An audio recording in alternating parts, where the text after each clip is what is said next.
Hello students, स्वागत है आपका आज के इस वीडियो में। तो स्टूडेंट, आज के इस वीडियो में हम डिस्कस करेंगे कि किस तरीके से जो पाइथन के आउटपुट बेस्ड क्वेश्चंस होते हैं उनको सॉल्व किया जाए। तो बहुत सारे बच्चों की रिक्वेस्ट आ रही थी मेरे पास कि बता दीजिए सर किस तरीके से आउटपुट बेस्ड क्वेश्चंस को सॉल्व करना चाहिए। हालांकि मैं कई बार आपको बता चुका हूँ, बहुत सारे प्रैक्टिस सेट भी करा चुका हूँ और कई बार मैं बता चुका हूँ किस तरीके से आउटपुट बेस्ड क्वेश्चन को सॉल्व किया जाता है। लेकिन फिर भी मैंने आप लोगों के लिए सोचा कि एग्जाम से पहले वीडियो बना देता हूँ, जिससे कि जो है आपके बच्चे को जो डाउट हैं वो क्लियर हो जाएँ। तो यहाँ पे हम डिस्कस करेंगे कि जो आउटपुट बेस्ड क्वेश्चंस होते हैं उनको किस तरीके से सॉल्व किया जाए, मतलब कि जो प्रोग्राम दे रखा होता है उसका आउटपुट किस तरीके से कैलकुलेट किया जाए। तो सबसे पहले यहाँ पे छोटा सा रोड मैप डिस्कस करेंगे, उसके बाद में हम जो है क्वेश्चन को सॉल्व करके देखेंगे। तो यहाँ पे क्या क्या चीज़ें आपको ध्यान में रखनी हो, क्या क्या चीज़ें नहीं करनी है, उनको डिस्कस कर लेते हैं। देखिए, सबसे पहले जब आप किसी क्वेश्चन का आउटपुट कैलकुलेट करने वाले हैं तो सबसे पहले वही बात आ जाती है जो कि मैंने आपको पिछले वीडियो में भी बताया था कि जब आप किसी प्रोग्राम को लिखते हैं तो सबसे पहले तो आपको पैनिक नहीं करना है। देखिए, बहुत सारे बच्चों के साथ में ये देखा जाता है कि वो कोड देख के ही डर जाते हैं कि कोड सामने देखा और वो डर गए कि ये कोड कैसे सॉल्व होगा, ये तो बहुत बड़ा कोड है, ये कैसे निकलेगा। जैसे कि एग्जाम्पल के तौर पे मैं यहाँ पे ये कोड दिखा दूँ तो बहुत सारे बच्चे इस कोड को देख के ही डर जाएंगे कि कोड क्या है, कैसे सॉल्व होगा, इसमें क्या क्या हो रहा है। तो यहाँ पे देखिए, पहले तो आपको कोड को देख के डरना नहीं है, पैनिक नहीं करना है। वही चीज़ मैं बार बार बोल रहा हूँ, बिल्कुल रिलैक्स रहिए। और उसके बाद में जो दूसरी चीज़ आपको करनी है वो क्या करनी है, आपको कोशिश करनी है कोड को अंडरस्टैंड करने की, मतलब try to understand code carefully. क्या चीज़ें आपको समझनी है उसमें, आपको जो है कोड को प्रॉपरली समझने की कोशिश करनी है, जिससे कि आपको आइडिया लग सके कि जो कोड है वो क्या कर रहा है। उसकी हर एक लाइन को आपको ध्यान से देखना है कि यहाँ पे क्या क्या चीज़ें हो रही हैं। और उसके बाद में थर्ड स्टेप में जो है आपको वही चीज़ करनी है जो कि मैंने आपको पिछले वीडियो में भी बताई थी कि आपको आइडेंटिफाई करना है प्रोग्रामिंग कॉन्सेप्ट्स को कि यहाँ पे क्या क्या चीज़ें इंप्लीमेंट हो रही हैं। स्ट्रिंग इंप्लीमेंट हो रही है, टपल इंप्लीमेंट हो रहा है, या कहीं लिस्ट का भी यूज़ तो नहीं हो रहा है, या कहीं डिक्शनरी का यूज़ तो नहीं हो रहा है, कहीं फंक्शन का यूज़ तो नहीं हो रहा है, या कोई फाइल हैंडलिंग से रिलेटेड चीज़ तो यहाँ पे नहीं दे रखी है, या फिर कोई पाइथन या एसक्यूएल कनेक्टिविटी वाली चीज़ यहाँ पे दे तो नहीं रखी है। तो पहले पाइथन के प्रोग्रामिंग कॉन्सेप्ट को समझ लेना है कि कौन कौन से कॉन्सेप्ट यहाँ पे इम्प्लीमेंट हो रहे हैं, और उसके हिसाब से ही फिर जो है आपको वहाँ पे आउटपुट को कैलकुलेट करना है। फिर जो है आपको चौथी बात का ध्यान रखना है, फॉलो द कोड फ्लो, मतलब कि जो कोड का फ्लो है उसको आपको फॉलो करना है कि कोड जो है किस तरीके से स्टेप बाय स्टेप एग्जीक्यूट हो रहा है, कौन सी लाइन पहले एग्जीक्यूट हो रही है, कौन सी बाद में एग्जीक्यूट हो रही है। वहाँ पे लूप्स वगैरह तो लगे हुए नहीं है, या फिर कोई कंडीशन लगी हुई तो नहीं है, क्योंकि कंडीशन के बेस पे जो आउटपुट होता है वो आपका इफेक्ट होता है। कि कोई कंडीशन लगी हुई है तो वहाँ पे आउटपुट आपका कुछ और हो सकता है, या इफ एल्स स्टेटमेंट है तो इफ वाला पार्ट एग्जीक्यूट होगा या एल्स वाला पार्ट एग्जीक्यूट होगा। ये सारी चीज़ें आपको देखनी है। कोड का फ्लो जो है वो आपको देखना है, किस तरीके से कोड एग्जीक्यूट हो रहा है, step by step, line by line जो है आपको कोड देखना है कि जो उसका फ्लो है वो क्या है। इसके बाद जो है आपको चेक करना है कोड के सिंटैक्स को। देखिए, यहाँ पे ये बात बहुत ज़्यादा इंपॉर्टेंट हो जाती है। कई बार आउटपुट कैलकुलेट करने के लिए बोर्ड एग्जाम में दिया जाता है और पता चलता है उस कोड में जो है सिंटैक्स एरर थे, मतलब कि वहाँ पे मिस्टेक थी। तो आपको सिंटैक्स को चेक कर लेना है कि ब्रैकेट्स वगैरह, कोटेशन मार्क्स वगैरह हैं या पैरेंथेसिस वगैरह हैं, प्रॉपर तरीके से यूज हो रही हैं। जो पाइथन प्रोग्रामिंग के सिंटैक्स हैं उनमें कोई एरर तो नहीं है। अगर एरर लग रहा है तो आप वहाँ पे लिख सकते हैं कि इस कोड में जो है एरर है, मतलब कि आप लिख सकते हैं सिंटैक्स एरर। लेकिन लिखना तभी जब आप पूरी तरीके से श्योर हो जाओ कि वहाँ पे एरर है। तो पहले तो आपको एरर को भी चेक कर लेना है, क्योंकि कई बार बोर्ड एग्जाम में ऐसा हो चुका है कि वहाँ पे सिंटैक्स एरर होते हैं तो बच्चों ने सिंटैक्स एरर लिखा है तो उस पर भी पूरे नंबर मिले हैं। तो इस चीज़ को आपको ध्यान रखना है, एरर को भी आपको आइडेंटिफाई कर लेना है। लेकिन पूरी तरीके से मैं बार बार कहूँगा श्योर हो जाना, क्योंकि हो सकता है आपको एरर लगे और एक्चुअल में उसमें एरर ना हो, फिर आपके नंबर कट जाएंगे। तो इसलिए मैं फिर बोल रहा हूँ कि पहले पूरी तरीके से श्योर हो जाइए कि वहाँ पे अगर आपको लग रहा है एरर है तभी आप एरर लिखें, पूरी तरीके से श्योर होने के बाद ही। इसके बाद जो है आपको आइडेंटिफाई करना है आउटपुट का फॉर्मेट, कि मतलब जो आउटपुट आएगा वो किस फॉर्मेट में आएगा, वो स्ट्रिंग में आएगा, इंटीजर में आएगा, लिस्ट में आएगा, टपल में आएगा, या फिर जो है डिक्शनरी में आएगा। किस तरीके का आउटपुट आएगा, उसका डेटा टाइप क्या होगा। तो जिस तरीके का आउटपुट आना चाहिए उसी तरीके का आउटपुट जो है वहाँ पे आप लिखेंगे। तो ये सारी चीज़ें ध्यान में रखने के बाद ही जो आप फाइनल आउटपुट को लिखेंगे।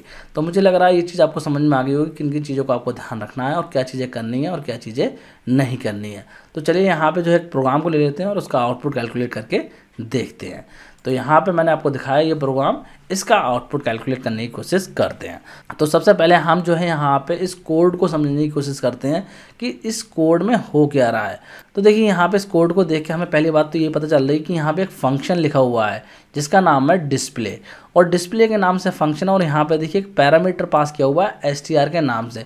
तो इसका मतलब ये हुआ कि जब इस फंक्शन की कॉलिंग की गई होगी तो वहाँ पे जो है एक आर्गुमेंट पास किया गया होगा। तो सिंपली हम इस फंक्शन की कॉलिंग पे चले जाते हैं। तो देखिए नीचे आ जाइए, यहाँ पे फंक्शन की कॉलिंग हो रही है, और फंक्शन की कॉलिंग में देखिए क्या पास की गई है, यहाँ पे एक स्ट्रिंग पास की गई है। मतलब कि यहाँ लिखा हुआ है fun@python 3.0, और ये जो स्ट्रिंग पास की गई है तो ये कहाँ चली जाएगी, ये जो है यहाँ पे आ जाएगी इस str वाले वेरिएबल के पास। ये चीज़ आपको पता होनी चाहिए कि फंक्शन की कॉलिंग में जो चीज़ हम देते हैं वो फंक्शन की डेफिनेशन में जो आर्गुमेंट होते हैं वहाँ पे चली जाती है।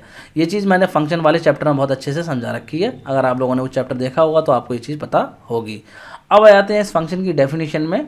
तो यहाँ पे अगर हम बात करें तो एम के नाम से क्या है, एक एम्प्टी स्ट्रिंग है। देखिए यहाँ पे डबल कोट के साइन है, तो ये एम्प्टी स्ट्रिंग है, इसके अंदर कुछ भी नहीं है, एम्प्टी स्ट्रिंग है। फिर यहाँ पे लूप लगा हुआ है, लूप में बोला गया है for I in range 0, length of str, मतलब कि जो स्ट्रिंग यहाँ पे आई है इसकी लेंथ में जो है लूप चले। और इसकी लेंथ क्या है, देखिए काउंट कर लेते हैं, 1 2 3 4 5 6 7 8 9 10 11 12 13 जो है वो इस स्ट्रिंग की लेंथ है। तो इसका मतलब यहाँ पे क्या आ जाएगा, 13। तो इसका मतलब ये हुआ 0, 13 की रेंज में ये लूप चलेगा।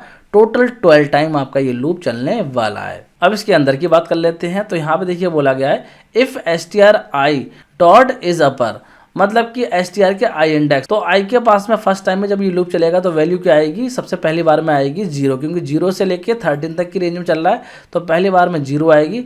तो ये बोल रहा है कि जो str का i का मतलब 0 इंडेक्स पे अगर जो वैल्यू है वो इज अपर है, मतलब कैपिटल में है, तो क्या करो उस स्ट्रिंग को जो है लोअर केस में कर दो। देखिए यहाँ पे लोअर मेथड लगा रखा है, लोअर केस में कर दो, और लोअर केस में करने के बाद में जो यहाँ पे m वाली स्ट्रिंग है उसके अंदर जो स्ट्रिंग है उसमें प्लस कर दो, और उसके बाद में m वाले वेरिएबल में ही स्टोर कर दो। तो यहाँ पे जो भी स्ट्रिंग होगी उसमें पहले ये प्लस होगा और उसके बाद में m में स्टोर हो जाएगा। तो अभी एम्प्टी स्ट्रिंग है तो एम्प्टी स्ट्रिंग प्लस होगी, तो यहाँ पे क्या हो जाएगा, सिंपली आपका f जो है वो स्मॉल में आ जाएगा, क्योंकि f देखिए वहाँ पे कैपिटल में था तो f जो है स्मॉल में कन्वर्ट हो जाएगा, क्योंकि कंडीशन यहाँ पे जो है मैच कर गई है। इसके बाद में लूप जो है सेकंड टाइम चलेगा, और सेकंड टाइम के लूप पे चलने पे क्या होगा, आई की जो वैल्यू होगी वो क्या हो जाएगी, 1 हो जाएगी। जब 1 हो जाएगी तो ये बात कर रहा है फर्स्ट इंडेक्स की, कि फर्स्ट इंडेक्स पे जो वैल्यू अगर अपर केस में है तो लोअर केस करो।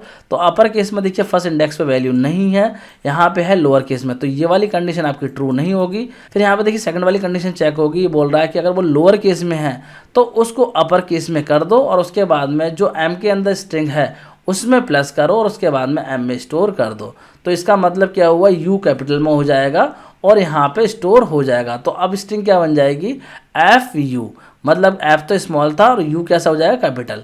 इस तरीके से यू कैपिटल आ जाएगा। इसके बाद में लूप थर्ड टाइम चलेगा, और थर्ड टाइम लूप के चलने पे क्या होगा, आई की वैल्यू हो जाएगी 2। जब 2 हो जाएगी तो ये बात कर रहा है सेकंड इंडेक्स की, मतलब कि यहाँ पे सेकंड इंडेक्स की बात कर रहा है। तो सेकंड इंडेक्स पे देखिए एन है, तो यहाँ पे देखिए एन स्मॉल में है, तो ये वाली कंडीशन फिर ट्रू नहीं होगी, और कंडीशन ट्रू हो जाएगी ये वाली। तो इसका मतलब एन भी कैसा हो जाएगा, कैपिटल में हो जाएगा, मतलब कि यहाँ पे जो है एन आ जाएगा आपका कैपिटल में, इस तरीके से कैपिटल में आ जाएगा। इसके बाद में लूप अगेन चलेगा, तो इस बार में जो आई की वैल्यू आएगी वो 3 आएगी, और 3 का मतलब हो गया, ये बात कर रहा है थर्ड इंडेक्स की, जहाँ पे कि @ है, और @ यहाँ पे है, तो इसका मतलब ये कंडीशन भी ट्रू नहीं होगी, ये वाली कंडीशन भी ट्रू नहीं होगी। और इसके बाद में देखिए यहाँ पे अगर हम बात करें तो ये वाली कंडीशन भी ट्रू नहीं होगी, मतलब कि ये बोल रहा है कि इन दोनों में से कोई ट्रू नहीं होती है, तो एल्स वाली कंडीशन ट्रू करो, कि अगर 2 से डिवाइड होने के बाद में रिमाइंडर 0 आ रहा है तो यहाँ पे देखिए 2 से डिवाइड भी नहीं होगी। इसका मतलब ये हुआ कि जो यहाँ पे एल्स पार्ट दे रखा है ये चल जाएगा, मतलब कि सिंपली हैश जो है वो वहाँ पे प्लस हो जाएगा, तो फन के बाद में यहाँ पे हैश आ जाएगा। इस तरीके से जो है यहाँ पे हैश आ जाएगा। यहाँ पे देखिए मैं आपको आउटपुट दिखा दे रहा हूँ जिससे कि जो है आपको समझने में आसानी हो जाए। यहाँ पे देखिए मैं आउटपुट भी दिखा दे रहा हूँ, आप लोगों को समझ में आ चुका होगा। यहाँ तक जो है हमारा आउटपुट आ चुका है। एफ आया था पहली बार में स्मॉल में, फिर यू आया था, फिर कैपिटल में एन आया था, फिर हैश आया था। तो इस तरीके से जो आउटपुट आ गया है। इसके बाद में अगेन लूप चलेगा, तो आई की वैल्यू क्या चली जाएगी, आई इक्वल हो जाएगा 4, और 4 का मतलब बात कर रहा है ये पी की, तो पी कैपिटल में है तो ये कैसा हो जाएगा, स्मॉल में, क्योंकि ये वाली जो कंडीशन है यहाँ वाली ये आपकी ट्रू हो जाएगी। तो देखिए पी स्मॉल में हो गया है। इसके बाद में अगेन लूप चलेगा और जब अगेन लूप चलेगा तो इसका मतलब क्या होगी, आई की वैल्यू हो जाएगी इस बार 5 और 5 का मतलब हुआ y। तो y जाएगा तो y स्मॉल में है तो y कैसा हो जाएगा, कैपिटल में हो जाएगा, क्योंकि यहाँ पे लोअर में है तो लोअर को बोला है इन्होंने कैपिटल में करने के लिए। तो यहाँ पे देखिए y कैपिटल हो चुका है। इसके बाद में i की वैल्यू हो जाएगी 6 और 6 हो जाएगी तो इसका मतलब बात कर रहा है t की, तो t भी स्मॉल में है तो t भी कैसा हो जाएगा, कैपिटल में हो जाएगा। इसके बाद में i की वैल्यू होगी 7 और 7 का मतलब हो गया h, तो h भी देखिए स्मॉल में है तो h भी कैसा हो जाएगा, कैपिटल में हो जाएगा। जब भी आपको लोअर केस में मिलेगा तो यहाँ पे अपर केस में हो जाएगा। तो इस तरीके से यहाँ पे h हो गया कैपिटल में, देन यहाँ पे वैल्यू हो जाएगी 8 और 8 का मतलब हो गया यहाँ पे o, और o भी कैसा है, स्मॉल, तो ये भी अपर में हो जाएगा क्योंकि यहाँ पे बोला है इज लोअर है तो क्या कर दो, अपर कर दो। तो o भी कैपिटल हो गया है। इसके बाद में वैल्यू हो जाएगी 9, आई की वैल्यू 9 हो जाएगी तो 9 का मतलब हो गया n, और n भी स्मॉल है तो ये कैसा हो जाएगा, कैपिटल में, ये भी आपका हो जाएगा। इसके बाद में जाएगी वैल्यू 10। ओहो, गलती से मैंने लिखा हुआ जो है यहाँ पे अरेज कर दिया, तो आप लोगों को समझ में आ रहा होगा। यहाँ तक मैंने आपको बता दिया था कि जो n है वो आपका कैपिटल में हो गया था। यहाँ तक देखिए मैंने आपको एक्सप्लेन कर दिया था। ये वाला जो n था वो 9 के केस में आया था, मतलब कि जब i की वैल्यू 9 थी तो उस केस में जो है आपका n कैपिटल में हो गया था। यहाँ तक मैंने आपको बता दिया था। इसके बाद में देखिए जो i की वैल्यू होगी वो 10 हो जाएगी, और 10 के केस में देखिए क्या होगा, यहाँ पे देखिए क्या आ रहा है, 3 आ रहा है, मतलब कि जो यहाँ पर डिजिट है तो यहाँ पे देखिए आपकी पहले वाली कंडीशन तो ट्रू होगी नहीं, मतलब कि जो पहले वाली कंडीशन है वो ट्रू नहीं होगी क्योंकि ये डिजिट है, तो अपर केस का कोई सवाल ही नहीं उठता है। इसी तरीके से यहाँ पर लोअर केस के भी केस में भी ट्रू नहीं होगी, दोनों ही कंडीशन फॉल्स हो जाएंगी क्योंकि ये जो है आपका डिजिट है, तो दोनों ही कंडीशन ट्रू नहीं होंगी। इसके बाद में आ जाते हैं यहाँ पे एल्स वाले पार्ट में। तो एल्स वाले पार्ट में बोल रहे हैं कि जो आई की वैल्यू आई है, और आई की वैल्यू क्या आई है इस बार 10, तो जो i की वैल्यू आई है अगर वो 2 से डिवाइड करते हैं और उसका रिमाइंडर 0 आता है तो उस केस में क्या करो, जो str का i इंडेक्स है, i इंडेक्स का मतलब 10 इंडेक्स है, उसमें से माइनस करो 1, तो माइनस करेंगे 1 तो क्या आ जाएगा, यहाँ पे आ जाएगा 9। तो मतलब कि ये बोल रहे हैं str के 9 इंडेक्स को क्या कर दो, m में प्लस कर दो, और 9 इंडेक्स पे क्या है, स्मॉल में m। तो सिंपल सी बात ये होगी कि जो n है स्मॉल में वो प्लस कहाँ हो जाएगा, इसी वाले स्ट्रिंग में हो जाएगा, मतलब कि यहाँ पे प्लस होके n आ जाएगा। तो इस तरीके से जो है वो आपका n यहाँ पे स्मॉल में आ गया है। इसके बाद में देखिए नेक्स्ट टाइम लूप चलेगा तो i की वैल्यू हो जाएगी 11, और 11 का मतलब हो गया डॉट, 11 इंडेक्स पे देखिए डॉट है, और डॉट के केस में देखिए ना तो ये कंडीशन ट्रू होगी, ना ही ये कंडीशन ट्रू होगी, और ना ही ये वाली कंडीशन ट्रू होगी, ये भी फॉल्स हो जाएगी। तो सिंपली ये वाला एल्स पार्ट एग्जीक्यूट होगा, मतलब कि जब इनमें से कुछ भी कंडीशन ट्रू नहीं हो रही है तो क्या हो जाएगा, सिंपली हैश फ्लश हो जाएगा, तो इसलिए यहाँ पे हैश आ गया है।